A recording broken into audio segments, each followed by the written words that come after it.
कि हाड़ बिके मांस बिके बिके पशु चाम हो, पशु के बराबर नाही मनई के दाम हो।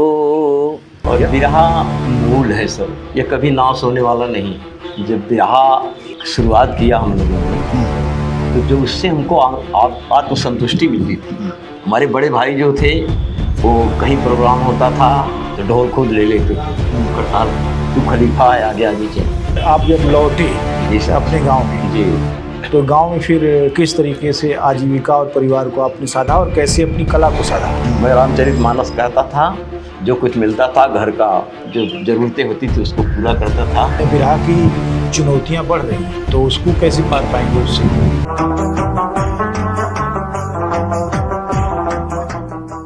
बिरहा की सबसे बड़ी खूबी यह है कि जो लोग इसमें जुड़ते हैं उनकी यात्राएं अनवरत चलती रहती हैं, वे किसी न किसी रूप में जुड़े रहते हैं।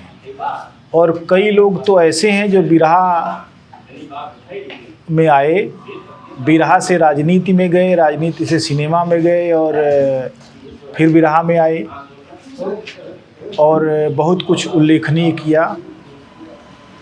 ऐसे ही जौनपुर ज़िले के अच्छेलाल कनौजिया, जो कि पूर्व जिला पंचायत सदस्य भी रह चुके हैं और बिरहा के न केवल गायक हैं बल्कि भोजपुरी सिनेमा में भी उनका योगदान महत्वपूर्ण है। और ख़ास तौर से उन्होंने एक फिल्म का निर्देशन किया और कई फिल्मों में अभिनय भी किया है। अच्छेलाल जी साथ में हैं, उन्हीं से जाना जाए कि वे कैसे इस यात्रा में आगे बढ़े, कैसे आगे चले, कहाँ कहाँ क्या क्या संघर्ष उनको करना पड़ा और कैसे उन्होंने अपना मुकाम बनाया। अच्छेलाल जी नमस्कार, आपका बहुत बहुत स्वागत है।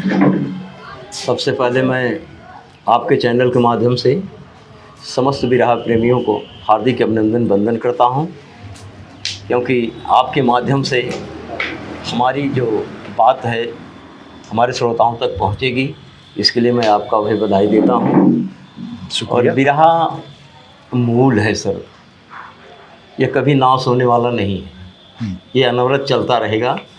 एक से एक चीज़ें आई, वीडियो आया, क्या क्या आया, सब आंधी की तरह आती हैं जाती हैं, लेकिन बिरहा स्नेह स्नेह फिर अपने पायदान पे आके खड़ा हो जाता है। जी। आपका गांव कौन सा है? जो मेरा गांव सर फत्तूपुर, पोस्ट अजूसी, जिला जौनपुर, उत्तर प्रदेश का मैं निवासी। ये क्या सिकरारा ब्लॉक में ही है? नहीं, हमारा मड़ियाहू ब्लॉक। मड़ियाहू ब्लॉक। तो आपका जन्म कब हुआ? हमारा जन्म 4 जुलाई सन 63। सही डेट तो नहीं पता है, लेकिन यही चल रहा है, तो 1 साल 2 साल ही फर्क जी होगा। जी हाँ। जी जी जी। और उस फर्क से अब क्या लाभ है? क्योंकि जी, कोई वजह बीत गया है, नौकरी उसको लेके नहीं चल रहा है। अच्छी बात है। तो पढ़ाई लिखाई? हाई स्कूल किया हूँ सर। अच्छा, उसके बाद क्यों छोड़ दिया आप? उसके बाद मेरा दिल नहीं कहा, क्योंकि मैं बिरहा में रम गया था। ये ऐसे बहुत सारे लोगों को मैं जानने लगा हूँ जिन्होंने हाई स्कूल का इम्तहान ही छोड़ दिया कि बिरहा सुनने जाना है जी। और उधर नहीं गए। सुविधा की एक ज़िंदगी उन्होंने सोचा बिरहा में है और उन्होंने पढ़ाई छोड़ दी। बाद में कष्ट भी सहे उन्होंने, बहुत कष्ट। तो आपने बिरहा के प्रेम के कारण आगे पढ़ाई नहीं की। जी। लेकिन इस प्रेम ने आपको कितने कितने तारे दिखाए दिन में? बहुत तारे, अनगिनत तारे देखने पड़े हैं सर। जीवन के इस पड़ाव पर बहुत से उतार चढ़ाव आए हैं। जब बिरहा शुरुआत किया हम लोगों ने तो जो उससे हमको आत्मसंतुष्टि मिलती थी, पैसे की बात तब नहीं थी। तब ये था कि हम लोग के लिए बिरहा एक संजीवनी है, और उस संजीवनी को जब हम लेकर चले हैं तो आगे ज्यों-ज्यों हम बढ़ते हैं त्यों-त्यों हमारी सामाजिक और पारिवारिक स्थितियां सामने आ जाती हैं। कुछ स्थिति ऐसी आई कि छोड़ना पड़ा हमको बिरहा, बॉम्बे जाना पड़ा। 18 साल में बॉम्बे रहा। अच्छा। बॉम्बे से, लेकिन कोई ऐसा दिन नहीं था कि मैं यूपी की इस पावन धरती को भूल पाऊँ। पारिवारिक पृष्ठभूमि आपकी क्या थी? आपके पिताजी मेरी- वगैरह क्या करते हाँ, हमारे पिताजी थे, माताजी थे, 4 भाई हम थे। हमारे भाइयों ने शुरू में, हमारे बड़े भाई जो थे वो कहीं प्रोग्राम होता था तो ढोल खुद ले लेते थे, करताल तू खलीफा है आगे आगे चल, मैं लेके चलता। लेकिन जब और परिवार बढ़ा तब आप जानते हैं कि क्या होता है कि एक बोलेगी वो कर रही है तो हम क्यों करें, वो नहीं करेगी तो मैं भी नहीं करूँगा, इसलिए एक भाई कमा रहा है तो तुम भी कमाओ। इसलिए अपनी भावनाओं को, कामनाओं को दबा करके न चाहते हुए भी दूसरा कुछ करना पड़ता है। तो बम्बई में जाके आपने क्या किया? हमारी लॉन्ड्री थी सर। अच्छा, आपके पिताजी वहीं थे क्या? हाँ, वही। अच्छा अच्छा, तो वही आपने लॉन्ड्री चलाना शुरू किया? जी सर। 18 साल? 18 साल था। 18 साल के बाद फिर क्या हुआ? 18 साल के बाद मैं घर आ गया। अच्छा। हमारी पत्नी जो धर्म पत्नी थी सर, वो 82 में हाई स्कूल किया था। अच्छा। और वो ये अपना घर का काम काज इतना ढंग से नहीं कर पाती थी और लोगों का सुनना पड़ता था। तो मेरी माँ ने कहा, बेटा ऐसा है कि तुम्हारे खातिर हमको सुनना पड़ रहा है। तो हम कहे, माँ ऐसा है कुछ करो, हर मर्ज की दवाई है, कहें तुम अलग हो जाओ। हम कहे, मैं अलग कैसे हो जाऊंगा, आप सब अभी ऐसे हो, समाज हमें क्या कहेगा, मैं गायक हूँ और समाज कहेगा कि तुम दूसरे को कहते हुए ऐसे, और खुद क्योंकि कहा गया है फर्स्ट रिजर्व देन डिजायर, पहले हम काबिल बने फिर काबिलियत की परिभाषा दी, तो हमें क्या कहेगा। तो माँ ने कहा, नहीं बेटा ऐसा है कि अलग तो एक दिन होना ही पड़ता है। तो हम सब इसमें बहुत कुछ बातें हैं, मैं ज़्यादा नहीं कहना चाहता हूँ। कहिए कहने से कोई दिक्कत नहीं है। अपनी अलग एक ज़िंदगी शुरुआत की जिसमें हमारे परिवार का कुछ भी हमको सहयोग नहीं था। हमने 6 रुपये 40 पैसे से अपनी उधारी की ज़िंदगी शुरू की।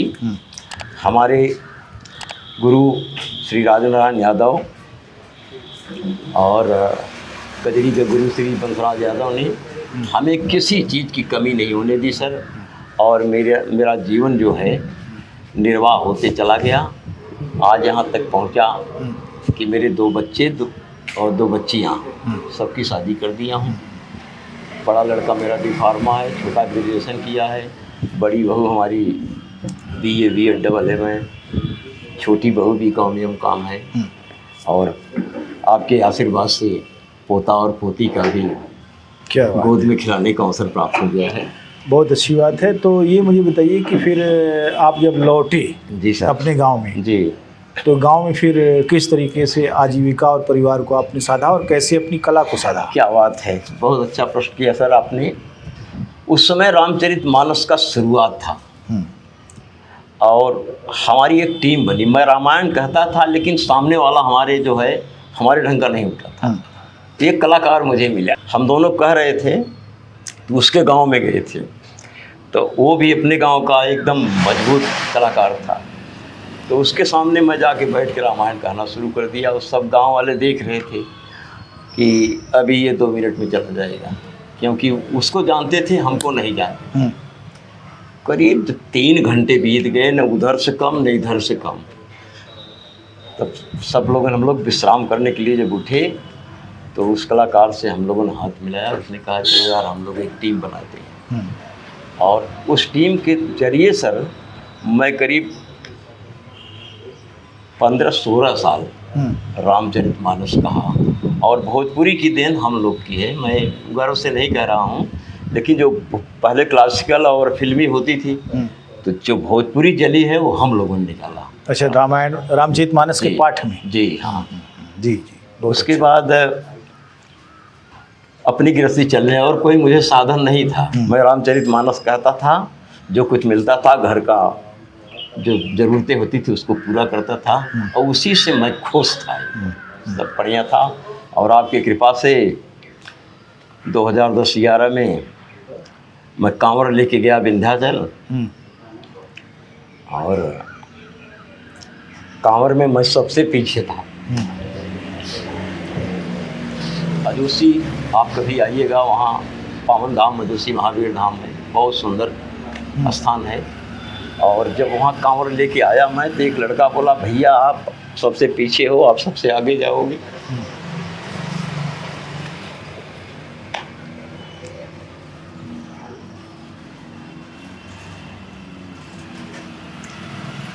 तो वहाँ के सॉरी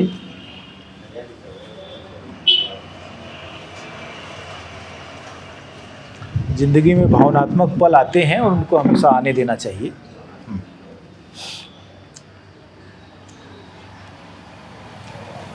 उन्होंने जो वहाँ के प्रधान थे, पुजारी थे, उन्होंने कहा बेटा तुम चुनाव लड़ जाओ। हमने कहा हमारे पास पैसा नहीं, चुनाव में बहुत पैसा चलता लगता है।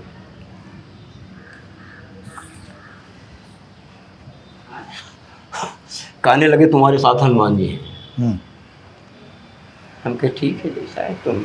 मैं एक साइकिल टूटी लेकर चलता था भाई, और चालू कर दिया मिलना जुलना, और आपके आशीर्वाद से मेरा लोगों से मिलना जुलना लगा रहता था, और मैं क्षेत्र में रहता था और चुनाव लड़ गया सर। जब तक 4 व्हीलर से लोग घूमते थे तब तक मैं 3-4 गांव साइकिल से अपना कवर कर देता था। और चुनाव में हमने एक गीत अपने हाथों से लिखा, और वही गीत मैं गाता था, क्षेत्र में जाता था। तो हमारे जो माताएं बहनें थे, हमारे सम्मानित बुजुर्ग थे, नौजवान साथी थे, वो मुझे इनाम भी देते थे, ये लो नोट, और उस दिन वोट भी मिलेगी आपको। और 35,000 रुपया मैं इलेक्शन में कमाया था। क्या बात है, लोग लगाते हैं, आपने कमा लिया। और हमारे कलाकार भाई जैसे हमारे लालचंद भैया हैं, नंदलाल नागर हैं, बहुत से ऐसे कलाकार हैं, सब लोगों ने हमारा भरपूर साथ दिया, और मैं जिला पंचायत हूँ। अच्छा, बहुत अच्छा। ये जो बिरहा वाला मामला है जी सर, वो फिर कैसे रिवाइव हुआ? फिर तब से अब तक जब जिला पंचायत हो गया मैं व्यस्त हो गया। थोड़ा थोड़ा हमारे एक मित्र थे जगदीश यादव जी, और अच्छे कलाकार हैं हमारे आदरणीय स्वर्गीय गुरु जी उदयराज यादव जी के शिष्य थे। उनके साथ मैं नहीं था, हमारे साथ वो आ गए, और चलने लगा, कारवां बढ़ने लगा, और धीरे धीरे अपने पास जो था उनको मैंने दिया, और आज वो नाम रोशन कर रहे हैं। फिर मैं बिरहा से थोड़ा पीछे हटा, मैं आ गया इंस्ट्रूमेंटल प्रोग्राम करने लगा। अच्छा। और यूट्यूब पे हमारे 2 मित्र थे, कॉमेडी और मैं छोटी छोटी कहानियाँ ये देने लगा। और फिर बच्चे कमाने लगे थे, अब हमको ज़्यादा रामायण वगैरह नहीं कहता था। और एक समय ऐसा 8 मार्च 2025 को मेरी धर्मपत्नी हमारा साथ छोड़ दी। अच्छा। और अभी मैं सर एकदम अकेला महसूस कर रहा हूँ। तो मैं ये सोचता हूँ कि मैं बिरहा का बन जाऊँ, बिरहा हमारा बन जाए मेरे जीवन के लिए, क्योंकि बिरहा एक ऐसा माध्यम है जहाँ हम अपनी बात किसी तक पहुँचा सकते हैं और वहाँ के आशीर्वाद ले सकते हैं। सर जो हम हैं वो नहीं हैं, जो नहीं हैं वही लेकर ढो रहे हैं। जी जी, बहुत अच्छी बात कही आपने। और इस जटिलता को जो समझ जाएगा वो अपनी भीतर की जो चीज़ें हैं उसको निकालेगा। एक ये बात बताइए मुझे कि सिनेमा वगैरह की तरफ भी आपका झुकाव हुआ? जी। तो उधर कैसे गए? उधर हमारे एक मित्र थे और हाँ अभी कर रहे हैं वो काम, तो उन्होंने कहा हमें आपका सहयोग चाहिए। हमने कहा भाई रामचरितमानस में एक ही चौपाई मिली है। गांधी जी से पूछा गया आप गीता लेके चलती हो, रामचरितमानस क्यों नहीं लेके चलती? कहें उसकी एक चौपाई, परहित सरिस धर्म नहीं भाई, पर पीड़ा सम नहीं अधमाई। दूसरे का भला करो इससे बड़ा कोई धर्म नहीं है, और दूसरे का अनहित करो इससे बड़ा कोई अधर्म नहीं। उसी को मैं पूरा करने के लिए चल पड़ा हूँ। एक चौपाई नहीं पूरा कर पा रहा हूँ, इतना बड़ा ग्रंथ काम कैसे पूरा कर पाऊँगा? तो सर उनके साथ मैं जुड़ा, या वो हमारे साथ जुड़े। काफ़ी हैं, Nancy film entertainment, Harish comedy उस पर, और एक पिक्चर बनाया उन्होंने बंधन रिश्तों का, जिसमें एक रोल मुझे दिया गया और मैंने उसको किया। और एक छोटी सी कहानी मैंने लिखा और उसको यूट्यूब पे डाला, संसार उसका निर्देशन मैं किया। और आप लोग जरूर देखेंगे नैन्सी फिल्म एंटरटेनमेंट से और आशीर्वाद देंगे। नहीं बिल्कुल देखेंगे। और यही चल रहा है सर। अब ऐसा है कि मैं अपने आप को बहुत अकेला महसूस कर रहा हूँ। परिवार तो है, सब कुछ है, किसी चीज़ की कमी नहीं है, लेकिन जो मुझे चाहिए वो नहीं मिल रहा है। तो एक मात्र साधन मेरे पास ये है कि मैं बिरहा गाऊँ और रामचरितमानस कहूँ, यही। तो बिरहा के लिए आप क्या करेंगे? मैं गाऊँगा सर। गाएंगे? हाँ चलिए, बहुत अच्छी बात है, शुभकामनाएं हैं। लेकिन बिरहा की चुनौतियां बढ़ रही हैं। जी सर। तो उसको कैसे पार पाएंगे? उससे चुनौतियाँ ऐसी हैं, मैं आपका इंटरव्यू पहले सुना हूँ कि आजकल लेडीज लोग जो हैं डांस कर रही हैं। कोई ये महफिल में ये बंदा नहीं कहा होगा कि जरा तुम नाचो, गायिका को कोई नहीं कहा होगा। शुरू हुआ होगा तो पहले मंच से ही शुरू हुआ होगा। अब कहा भी गया, संगीत में ऐसा जादू है जो सांप को पागल कर देती है और डेढ़े केवल गढ़े बदलते हैं। क्या बात है, बहुत अच्छी लाइन है।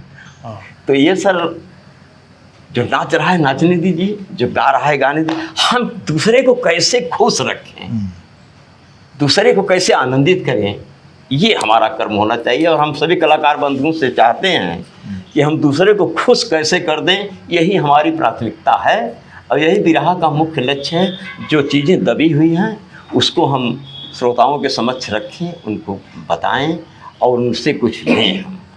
बहुत अच्छी बात है। मेरी शुभकामना है कि आप फिर से बिरहा की तरफ जाएं, बिरहा आपका हो और आप बिरहा के हों। जी सर। और बहुत धन्यवाद कि आपने समय दिया। और मैं चाहूँगा कि आप कुछ अपनी गायकी को जी लोगों के सामने रख लीजिए। देखिए, आज का ये माहौल देख करके